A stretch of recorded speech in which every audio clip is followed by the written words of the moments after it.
महाराष्ट्र के विधानसभा चुनाव की तारीख जैसे जैसे नजदीक आ रही है वैसे वैसे राजनीतिक गलियारे में हलचल भी तेज होती जा रही है। महाराष्ट्र में आगामी विधानसभा चुनाव से पहले लोकसभा में विपक्ष के नेता राहुल गांधी 6 नवंबर को महाविकास अघाड़ी के एक कार्यक्रम में शामिल होने के लिए मुंबई का दौरा करेंगे। इस कार्यक्रम में राकंपा एसपी नेता शरद पवार, शिवसेना यूबीटी नेता उद्धव ठाकरे समेत महाविकास अघाड़ी के नेता भी मौजूद रहेंगे। कार्यक्रम के दौरान राहुल गांधी राज्य के लिए कांग्रेस की चुनावी गारंटी की घोषणा करेंगे और नवंबर में होने वाले विधानसभा चुनाव से पहले बुधवार को कांग्रेस ने एक प्रेस कॉन्फ्रेंस भी की थी और इस दौरान उन्होंने भाजपा, शिवसेना और राकंपा की महायुति को भ्रष्ट युति बताया था। इसके साथ ही उन्होंने राज्य सरकार की विफलताओं को भी निशाना लगाया। आपको बता दें कि महाराष्ट्र में कांग्रेस प्रभारी रमेश चेन्नीथला ने प्रेस कॉन्फ्रेंस को संबोधित किया। उन्होंने बताया कि कांग्रेस समाजवादी पार्टी से बात कर रही है और महाराष्ट्र में महाविकास अघाड़ी की सरकार बनाने की योजना भी बना रही है। चेन्नीथला ने कहा कि हम समाजवादी पार्टी से बात कर रहे हैं। हमारा लक्ष्य महाराष्ट्र में एमवीए सरकार बनाना है और हम अपने लक्ष्य पर काम भी कर रहे हैं। ईसीआई ने महाराष्ट्र सरकार की लाडली बहन योजना पर रोक भी लगा दी है क्योंकि राज्य सरकार के खजाने में पैसा नहीं है। सरकार की तरफ से महाराष्ट्र की महिलाओं को पैसा नहीं मिल रहा है। ये सब चुनाव से पहले बोला गया झूठ है। उन्होंने आगे कहा कि सभी 288 सीटों पर महाविकास अघाड़ी के उम्मीदवारों द्वारा नामांकन दाखिल किया गया है।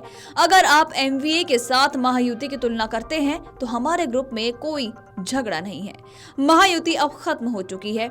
हम एमवीए में सभी पार्टियों को समान दर्जा देते हैं।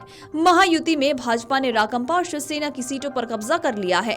ये स्पष्ट संदेश है कि भाजपा अपने गठबंधन सहयोगियों को खत्म करना चाहती थी। हमने केवल उन्हीं उम्मीदवारों को एबी फॉर्म दिया है जिनके नाम की घोषणा पार्टी ने की थी।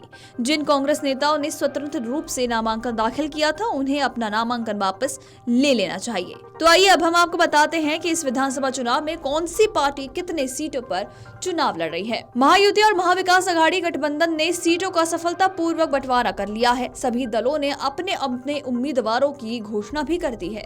सीट बंटवारे के मुताबिक भाजपा 148 सीटों पर चुनाव लड़ रही है।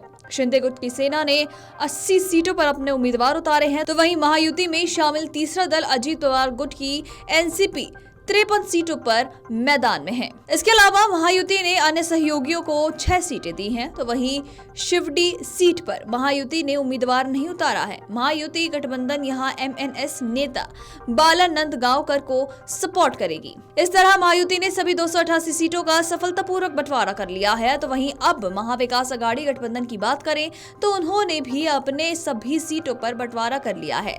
सीट बंटवारे के मुताबिक बात करें तो कांग्रेस 102 सीटों पर चुनाव लड़ रही है, तो वहीं उद्धव ठाकरे गुट की शिवसेना यूबीटी ने 96 सीटों पर अपने उम्मीदवार उतारे हैं। वहीं शरद पवार गुट की एनसीपी 86 सीटों पर मैदान में है।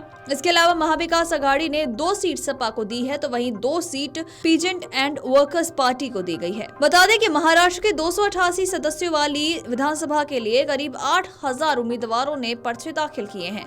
नामांकन पत्र वापस लेने की अंतिम तिथि 4 नवंबर है। तो वहीं महाराष्ट्र विधानसभा के लिए एक ही चरण में यानी कि 20 नवंबर को वोटिंग होगी और चुनाव के नतीजे 23 नवंबर के दिन घोषित किए जाएंगे। राज्य में सरकार बनाने के लिए किसी भी गठबंधन या पार्टियों का कम से कम 145 सीटों पर जीतना होगा। 2019 की बात करें तो 2019 के चुनाव में बीजेपी को 105, शिवसेना को 56, एनसीपी को 54, कांग्रेस को 44 और अन्य को 29 सीट मिली थी। वीडियो डेस्क अमरउजाला.com। अगर आप ये वीडियो YouTube पर देख रहे हैं तो हमारे चैनल को सब्सक्राइब कर बेल आइकन दबाएं और Facebook पर देख रहे हैं तो हमारे पेज को लाइक करें। 8 मिलियन प्लस सब्सक्राइबर, आपके इस भरोसे के लिए बहुत धन्यवाद।